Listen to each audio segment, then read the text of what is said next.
because I have two special people I want to tell you about, and two young women. We heard Ritu Sharma talking about women thrive, young women as leaders. These are two dynamic young women. The first is Nabiha Kazi. Where's Nabiha? There she is over here. So don't applaud for her yet. I'm going to tell you what she's doing, and then there'll be big applause for Nabiha. And her dad worked for 25 or so years with Norman Borlaug on that. So that's how she got my attention. But I want to tell you about what she is doing.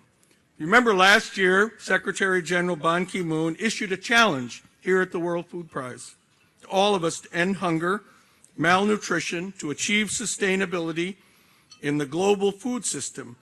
It's the Zero Hunger Challenge. And the targets are clear in the broadest terms, but pathways need to be discovered and journey together, and no one sector has all the answers. So I'm so pleased to be able to tell you of this bold new project to do just that, that was born here at last year's dialogue with the Secretary General's inspiration. And so Nabiha is around grabbing others, lining them up, and the community that brings together some of the most brilliant minds in agriculture, food, and nutrition, including three of our World Food Prize laureates, Dr. Gurdev Kush, Dr. M.S. Swaminathan, and Dr. Surinder Vassal. Are you guys here? It must be, yeah. Oh, there's Dr. Kush, Dr. Swaminathan, Dr. Sulso. Nabiha got all of them lined up and on board with this. And he's also got people from science and skills and expertise from the private sector to fill the critical gaps for a zero hunger world. And so the FAO and Humanitas Global are hosting a side event today, and I hope you will consider it and go to it. It's going to be at 3:30, right? I got it right? In the Davenport room, right? Oh, this is unusual. And she's the managing director of Humanitas Global. She's the chair of the Community for Zero Hunger, and she's going to tell more of you, anyone is interested in this, how they can participate. So now you can applaud for Nabiha and her initiative.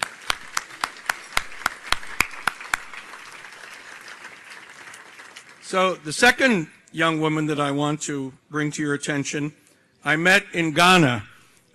So Your Eminence, in your country, I was at a wonderful dinner there.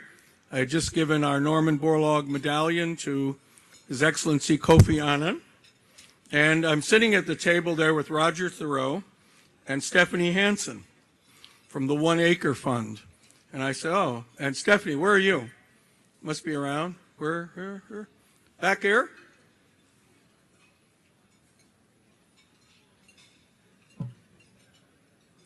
If you're not here, I'm not going to do this. No, I'm just kidding. And so she's coming in from there. But today, the MasterCard Foundation and the 1 Acre Fund are launching a $10 million partnership to increase the incomes of Africa's smallholder farmers and grow the farm microfinance sector.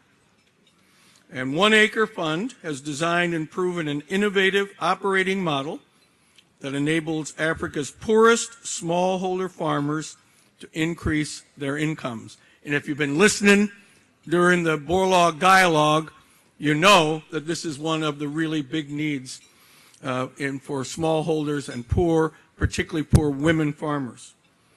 And this is going to expand the reach of 1 Acre Fund's field operations, but also help pioneer a new sector of microfinance. So Stephanie Hansen from the 1 Acre Fund and Lindsay Wallace from MasterCard Foundation are here at the symposium. They're not here at the lunch, and will be available in the press center this afternoon. I think the times, I'm not sure, it was going to be either at 2 or at 3:30, but we'll be there, so check with that and answer questions about this. And Roger Thoreau is also going to be there, so I hope it's not at 3:30, so Nabiha, they're competing with you. So but they're going to share experiences about his reporting from Kenya. So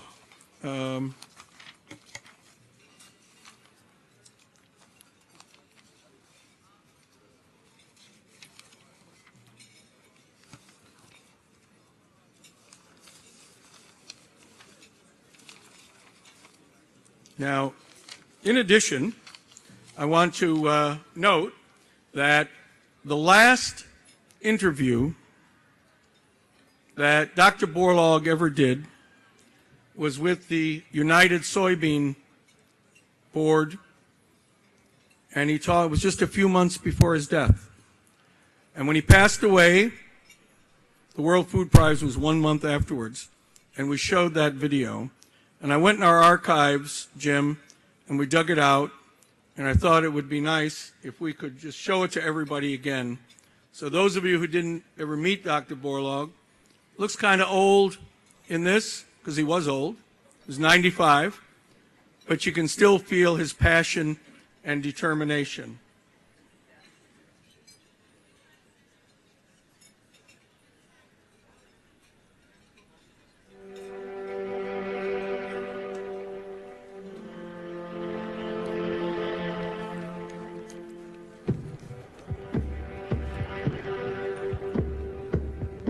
Too often we're concerned about what happens in 3 to 5 years. That isn't good enough for the problems we're facing now. It's an empty stomach. It's a miserable feeling. Too many of those advocating have never experienced the miseries of hunger.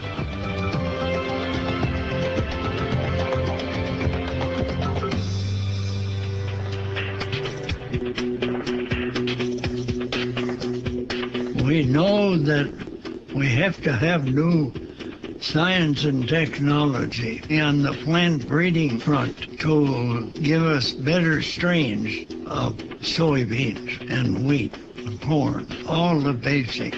Soybean farmers recognize the importance of biotechnology and the role it plays in the future of feeding the world. Our ambition today is broader. We've got to train more people in more disciplines that bear on the programs that will confront us in the next 20 years. Soybean farmers also recognize the importance of advancing biotechnology through education.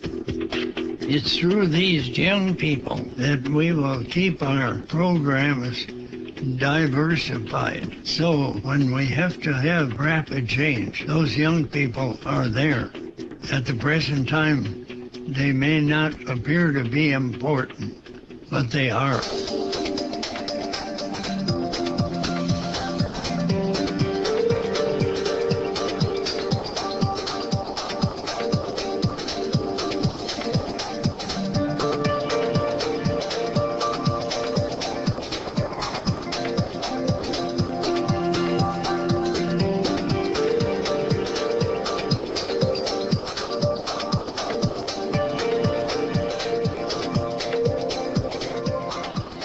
We got a big job to do.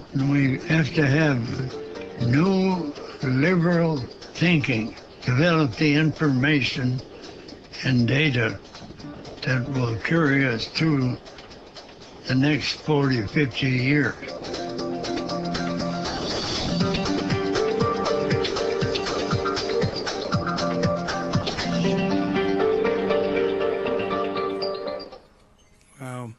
Jim, thanks to the United Soybean Board for doing that back then, to have Dr. Borlaug's, on that. So, you know, one way of preserving someone and their legacy is through video, through programs such as those that Stephanie and Nabiha are doing, and in others through creating a statue. And I take my World Food Prize hat off and put on my hat as the chairman of the State of Iowa committee to create the statue of Norman Borlaug, which on March 25th, thanks to Senator Harkin's work in getting the government back to work, will hopefully be unveiled in the U.S. Capitol. And the individual that our committee selected to carry out that work, and his statue makes it Norm look like he's just going to walk off the pedestal. And I want him to share just a couple of minutes of his insight about it, and that is Ben Victor. Ben?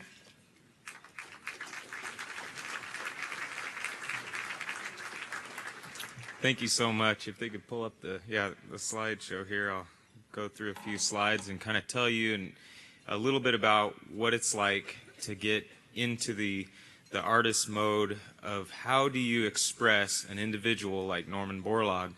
And I have to admit, when the competition came up, it was about a 2-year process in total. So about 2 years ago, when the competition came across my desk, my first inspiration was that, wow, this is for the National Statuary Hall. You know, this is something really important and special.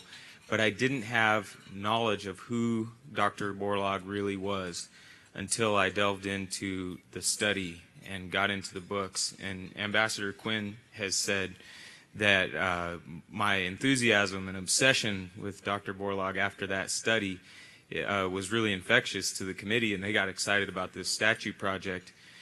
And it was a beautiful obsession, but it's been 2 years, and I'll tell you this, that when I started it, Ambassador Quinn, first of all, when I came into town today, said, "What happened to your hair?"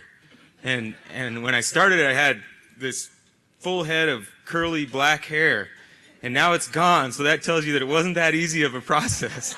It's a lot of stress, but it was worth it. Every single step of the way so far, and every minute is enjoyable, because when you're pouring yourself into something like this, you realize how much bigger this whole thing is than you. And it becomes very easy to pour yourself into something honoring a man who approached world hunger.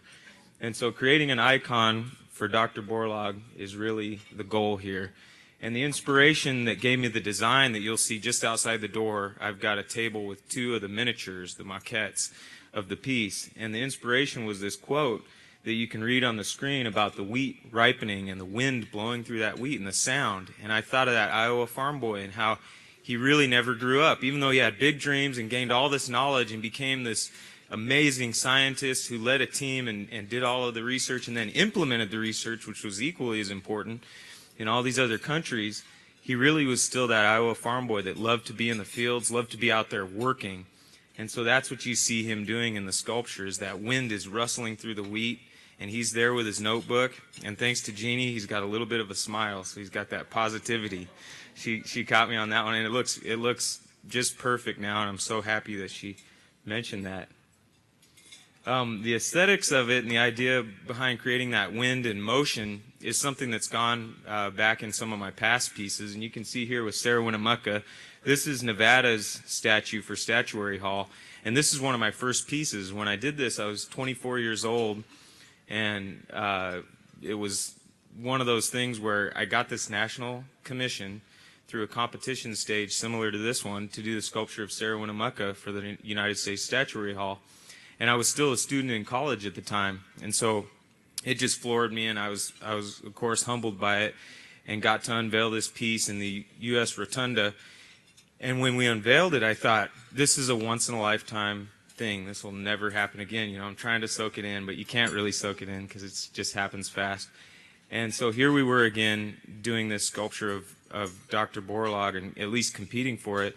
And I thought about that. And what was really powerful about Sarah Winnemucca, and what people kept saying and what resonated with them, was that a lot of the sculptures in Statuary Hall and around D.C. and a lot of the statues you see around the world are very stiff or static, and they don't have motion, and maybe don't have that element of wind to environment.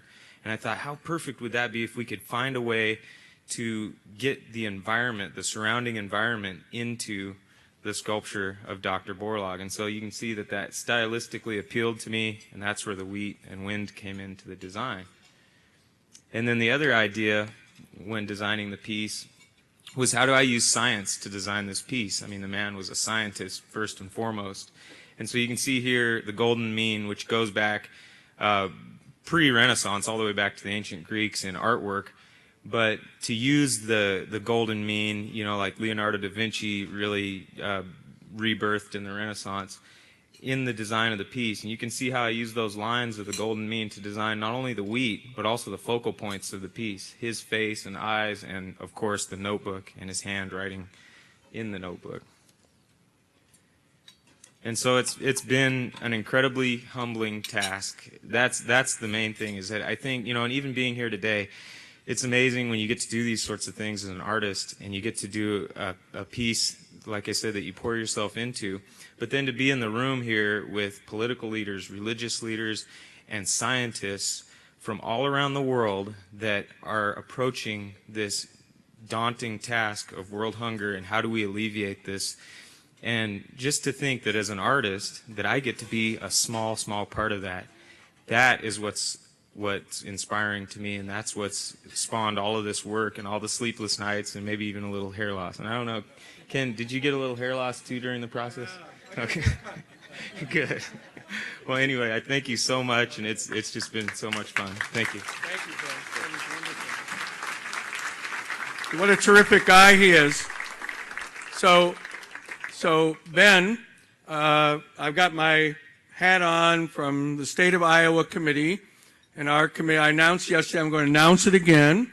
Ben has got the statues out there, and he's selling them. He has replicas of them, 2 foot, 3 foot, and that. So got my hat on as the chair of the Iowa Statue Committee, and we place an order. So Ben, if you could tell Megan, write down, we're placing an order, and that is a new order. So we want the Borlaug family to have one of the 3 foot statues, and that. So I hope there's still some left, and get that.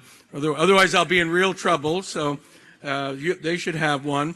Now I got my World Food Prize hat back on, and we are purchasing one to put in our World Food Prize, Dr. Norman E. Borlaug Hall of Laureates.